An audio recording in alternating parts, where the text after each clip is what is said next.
Well, the House of Representatives will reconvene on Tuesday, February 17, for an emergency sitting to deliberate on electoral matters arising from the recently announced timetable for the 2027 general elections.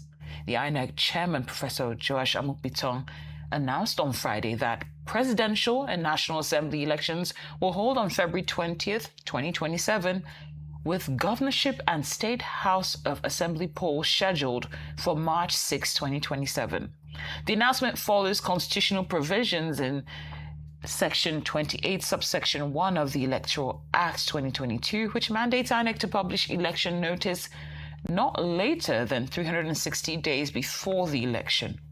The emergency session was conveyed to lawmakers through an internal memorandum from the Speaker's office last Friday and underscored the constitutional importance of the development and the need for urgent legislative attention. Well, for more analysis of the 2027 election timetable released by INEC and moves to seek legislative intervention over clash with Ramadan, research analyst CDD Dengiyefa Angalapu joins us now on Newsday. Good afternoon. Many thanks for joining us on Newsday. Good afternoon, and thank you for having me. Of course. Now, what do you make of this supposed clash with Ramadan activities? Do you think it's an indicator that probably INEC didn't do its homework to the T? Or is this just a coincidence? So I will begin by saying that religion is quite a very sensitive issue in Nigeria. But to unpack this discourse, you have to look at 4 key issues. One is to look at whether or not these kind of agitations are permissible in a democracy. Second is to look at the legal status of these kinds of agitations. Third is to look at the implications of these agitations. And then the fourth is to look at whether, where all of these agitations are coming from the common people or simply shaped by narrative. When it comes to the first one, wherever democracy is introduced, wherever it lands, it mixes up with culture, it mixes up with ethnicity, it mixes up with religion. And that is why no democratic variant is the same. No country has exact democratic practices with any other country, because when it mixes up, it produces a different kind of democracy that is specific to that country, because it must have made cultural bargains, it must have made religious consideration, it must have made ethnic considerations. So this is to say that these sort of agitations are not new to democracy. And in fact, democracy anticipates that these kind of agitations would come. But what is important in the democratic process is simply that, there should be some sort of consensus building and harmonization of these sometimes conflicting interests. Now, the second one is whether or not it is legal. There is no constitutional backing to say, elections cannot hold during a Ramadan period.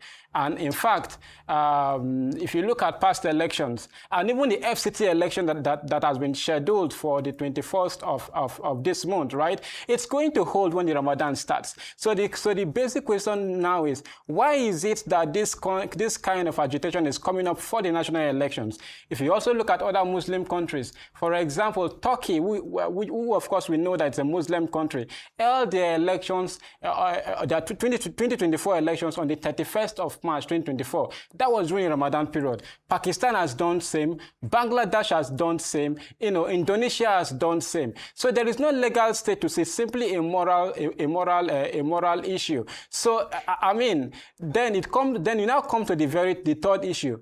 What is the implication of having election during the Ramadan?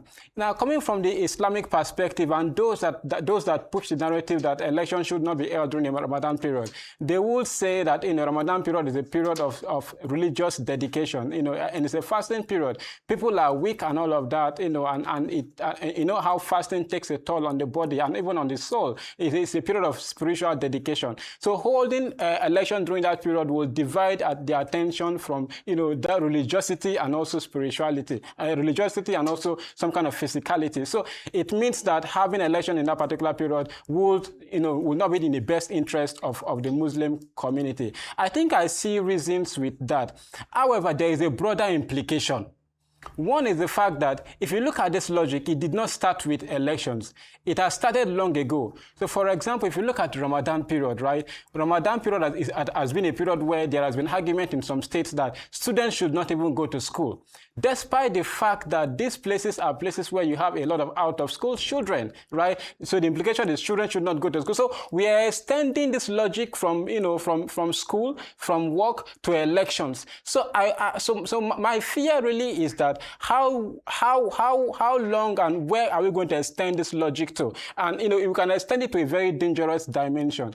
The second reason that I think I find problematic is that Nigeria is a secular country. So for example, this same Ramadan period also falls in within the Lenten period. So for most Catholic and for most Christians, Lenten period is a fasting period, right? So if the Christians have agreed to hold the elections within this particular period, why can't the Muslim community, also make that kind of accommodation? That is also another form of argument. Again, beyond Christianity and Islam, we also have the traditional worship people, traditional religion. Same traditional religion also comes to say, well, we have our own sacred days, and we think that the election calendar needs to, accommodate our sacred days. And it becomes very, very, very problematic, especially because a traditional religion is also an important religion in Africa. And in fact, it is our indigenous religion. So when you look at all of this logic, it becomes problematic. Now, beyond that, for a country that battles with Islamic extremism,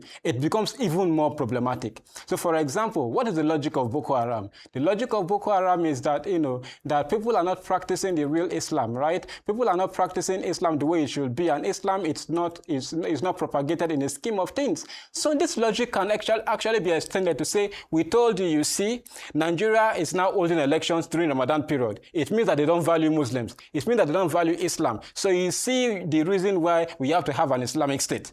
So those sort of logics, while it looks simplistic, while it is accommodated within a democratic setting, it also sets a very dangerous precedent that we must be very careful about. Then, fourthly, the fourth one is, where are all of these agitations coming from? I have Islamic friends.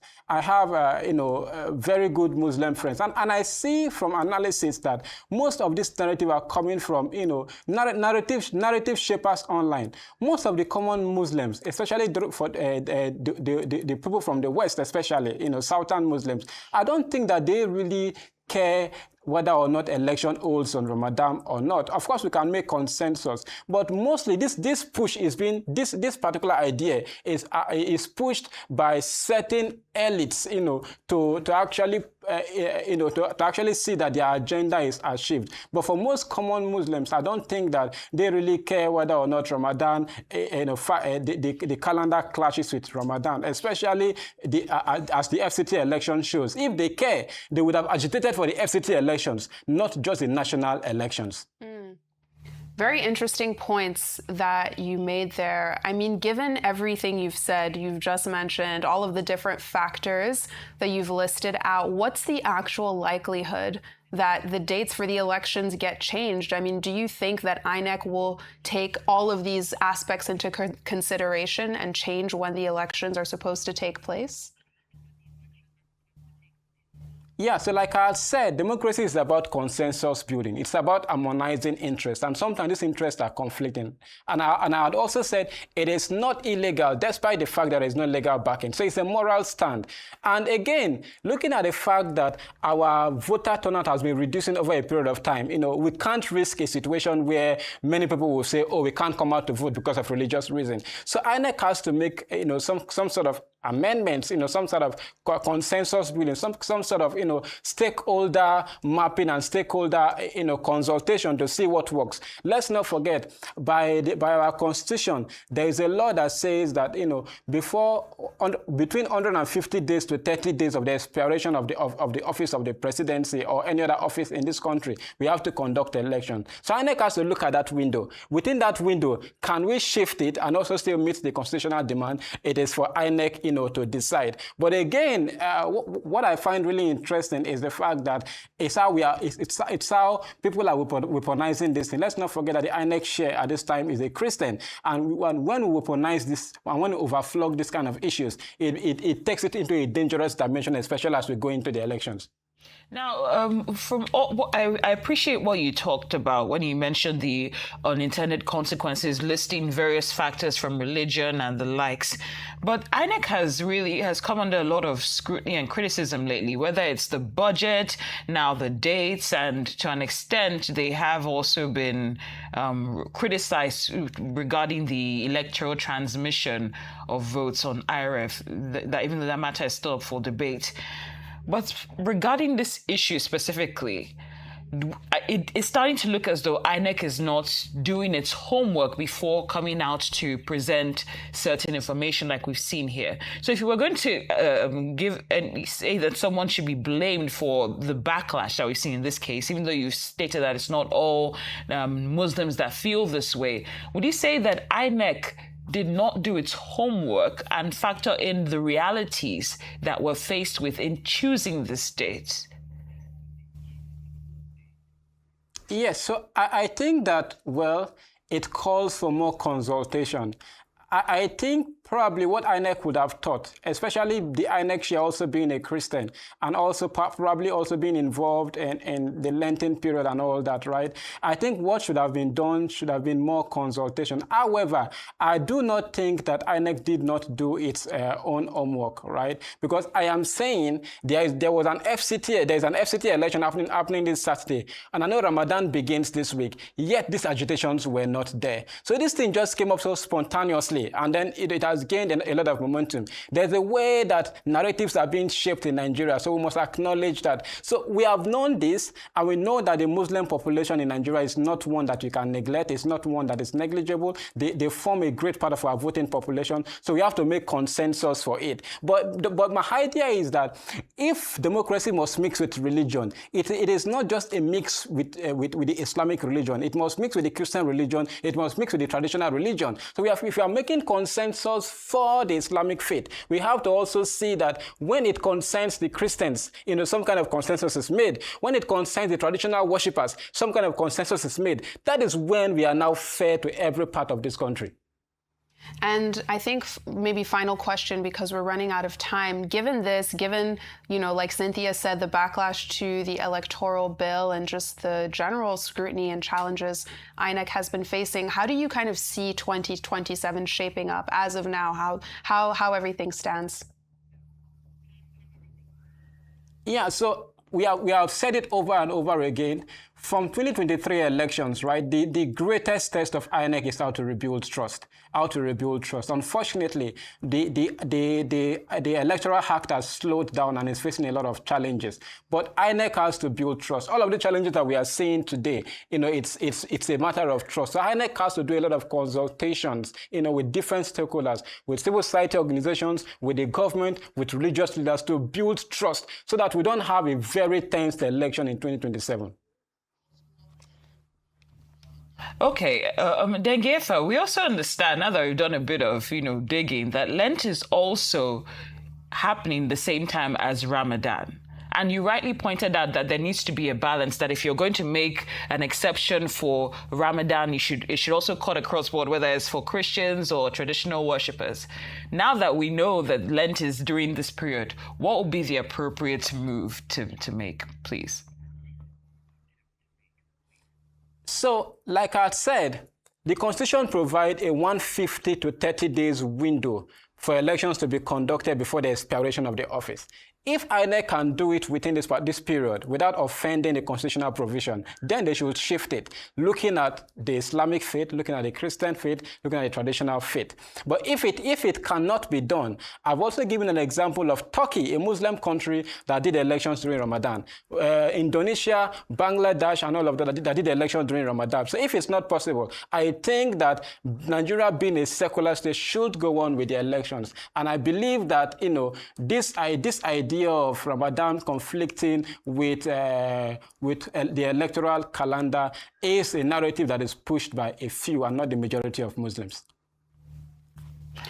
Dengiyefa Angalapu, thank you very much for joining us on Newsday to discuss that very important topic.